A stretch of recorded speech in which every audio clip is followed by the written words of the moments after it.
កម្មភាពយាយម៉ាក់គេទៅធ្វើការដាក់អត់ជុំគ្នាទេហ្នឹងឯងស្រុកអាមេរិក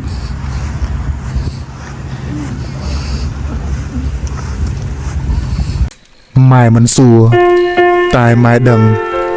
ម៉ែមិនធ្លាប់សួរទេថាហេតុអីបានជាឥឡូវមិនសូវមកលេងផ្ទះអញ្ចឹងហេតុអីបានជាមិនទេរកដូចពីមុនតែតើអ្នកមានដឹងទេម៉ែរងចាំសំឡេងទូរស័ព្ទអ្នករាល់ថ្ងៃម៉ែបើក Facebook ចាំមើលក្រែងកូនមានផលអ្វីម៉ែមិនបានចង់ដឹងទេថាកូនទៅណាម៉ែគ្រាន់តែចង់ដឹងថា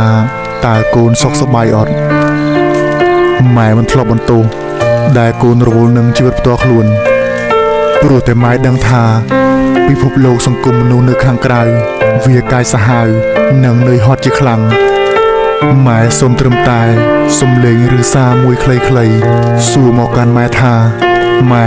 យ៉ាងម៉េចហើយសុខសប្បាយទេម៉ែ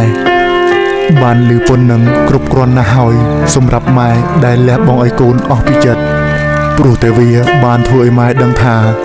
កូនមិនបានភ្លេចមនុស្សអ្នកនេះមនុស្សដែលស្រឡាញ់កូនដោយគ្មានលក្ខខណ្ឌបើទោះបីជាពិភពលោកមួយនេះវាប្រែប្រួលទៅខ្លាំងយ៉ាងណាក៏ដោយ